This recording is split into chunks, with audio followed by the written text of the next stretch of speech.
皆さんこんにちは。視線 X 坪内和夫と申します。これから日本ロック史上最大の伝説と呼ばれる裸のラリーズについて語っていこうと思います。私については概要欄をご覧になっていただけると分かると思います。第13回1978年は都市というテーマで裸のラリーズを掘り下げていきたいと思います。1970年代の後半に差し掛かると、東京を代表とする都市部の人口集中に伴って都市自体の機能が変容を余儀なくされます。高度経済成長によって開発が進むことで失われていったものについて、その頃非常に意識的に音楽活動をやっていたのが森田童子さんです。森田さんが曲を作り始めたのは1970年代の半ば頃ですが、彼女の音楽の原点にあるのが1960年代後半頃の学生運動です。それは学生運動の頃の若者たちの鬱屈や葛藤の心情を半ば戯画的に描写するということであり、それこそが詩という手法にのみ許された方法であると私は思います。残された映像を見ると確認できるんですが、空き地の使用許可を得てそこにテントを張り、その中でライブをするということをやっており、森田さん自身がこのような空き地はどんどんなくなっていってテントを建てられる場所はなくなってしまうと言っています。こうした活動についても私たちのコンサートが不可能になっていく様を見てほしいと思います。私たちの歌が消えていく様を見てほしいと思いますとおっしゃっています。この時期の録音は東京カテドラル聖マリア大聖堂録音版という作品で聴くことができます。ですから森田さんは初めから失われゆくものを歌っており、例えるなら急激な気候変動によって一瞬だけ現れる生態系のようなあだ花のような異形の生命であったと捉えることができます。森田さんがリバイバルブームで再三の活動再開を打診されても頑くなに拒んだのは、森田さんの生み出した歌が当時から時代に取り残されていくものであり、自己の活動を日本という国やそこに住む人々が変わりゆく中で一瞬だけ立ち現れるほんの短い間だけの現象であると捉えていたからでしょう。忘れられつつある全共闘運動に対して1970年代半ばから意識的に作品を発表してきた漫画家に木村みのりさんがいます。木村さんは贈り物では暗喩的に、菜の花や菜の花畑のこちら側などの作品では直接的に全共闘運動に身を置く人々、特に女性をその下宿先の幼い娘の視点で描いています。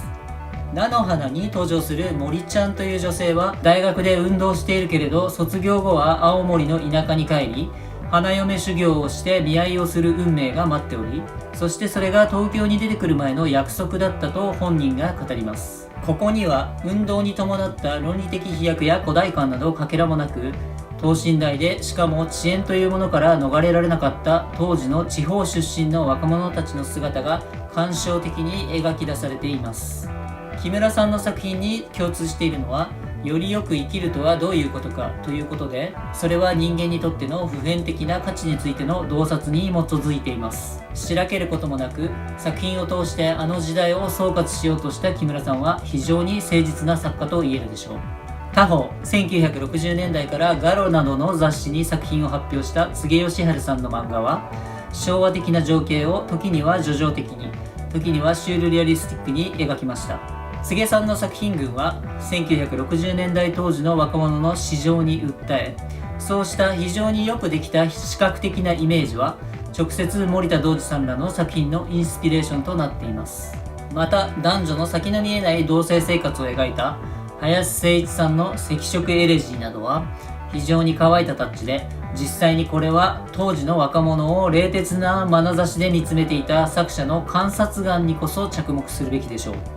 アニメーション出身らしい斬新な技法、目に見えるものと見えないものが行き来する表現の自由さなどを見るにつけ、この作品の男女は舞台装置としての同性と状況に翻弄される実験動物で、その実新しい群像を新しい表現によって実験的に描くためのコマのように捉える映画監督のような視点が存在していたのは間違いないでしょう。その理由は林さんが1991年に出版したペーハー 4.5 グッピーは死なないにおいて、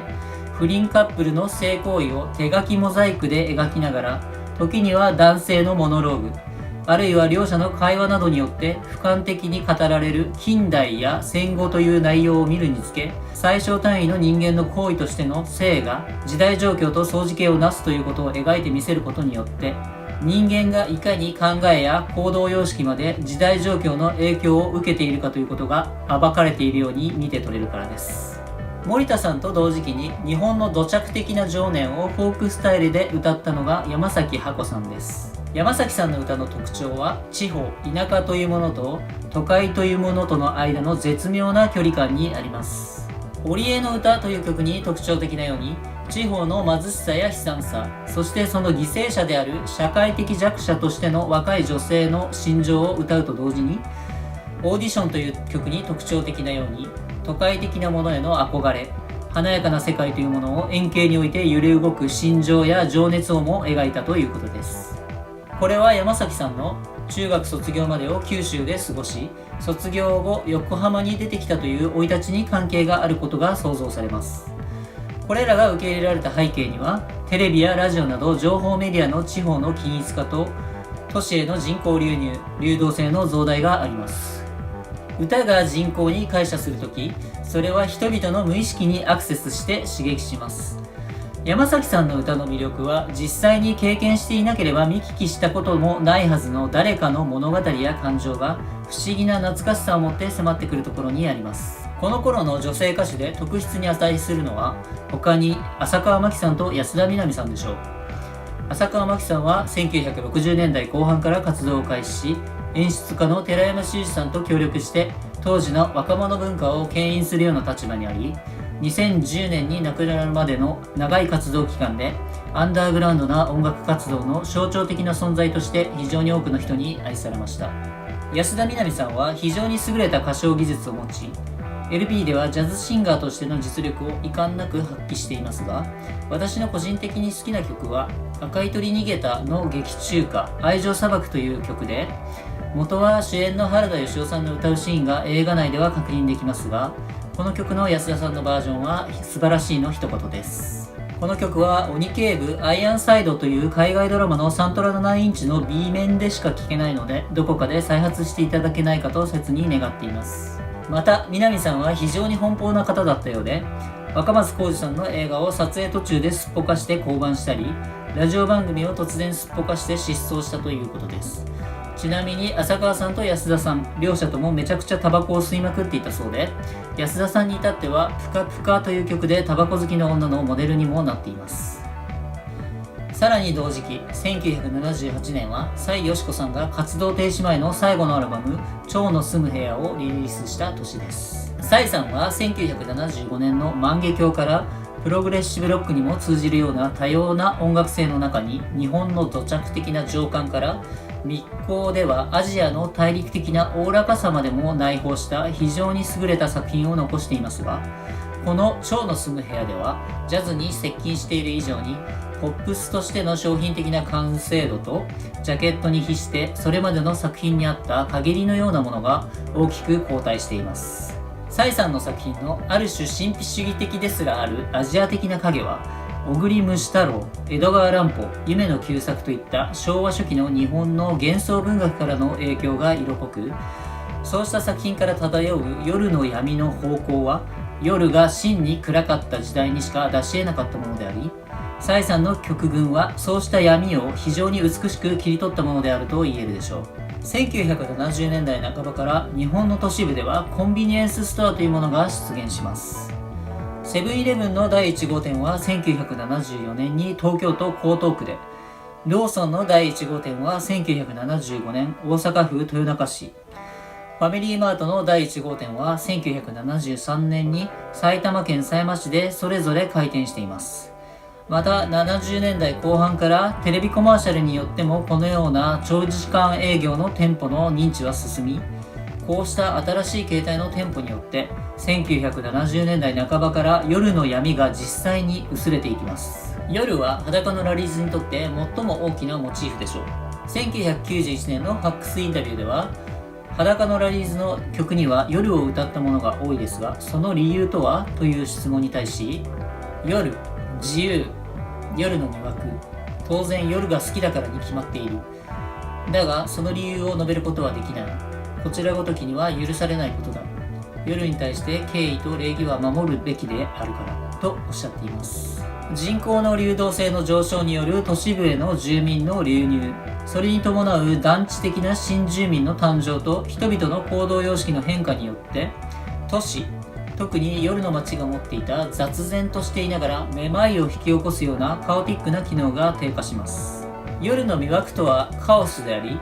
第1回で紹介した通り、ディオニソス的な熱狂を伴う祝祭的でかつ民族固有の営みは古くから日本の村において土着した、例えば予売などに通じる秘密の風習とつながってくるでしょう。柘植吉原さんが描いたひなびた田舎の風俗やかすかな性の匂いなどは、林誠一さんや柘植さん自身が描き出した都市に生きる土着というものから切り離された人々によってある種の慕情を持って受け入れられたのは、それが失われゆくものであったからです。裸のラリーズはめまいを引き起こすカオスとしての夜が都市の機能の変容によって脅かされていく中で、頑なにその夜を守り続けたということができるでしょう。人々が裸のラリーズに魅了されるのは、カオスとしての夜への慕情と符合すると言えるでしょう。1978年、都市でした。人口の過剰流入と新住民の誕生は60年代高度経済成長期に始まり、この頃はそうした新住民の都市の支配と行動様式の変化によって都市から闇が奪われていく時期です。安全安心便利で快適な生活を人々が求めていく中で失われていくカオスに対して、森田童子さんに代表される特に女性シンガーたちが極めて敏感に反応していると思います。裸のラリーズもまためまいのするカオスの中で生まれたバンドであり、このバンドの活動は豊かな闇の中でこそあり得たわけですが、夜が薄れていく中でどのように活動をしていくのか、これから先に語っていくことになるでしょう。次回1979年は原始というテーマで語っていきたいと思います。気に入りましたらチャンネル登録やいいねをいただけると大変に励みになります。どうぞよろしくお願いいたします。それではまた次回お会いしましょう。坪内和夫でした。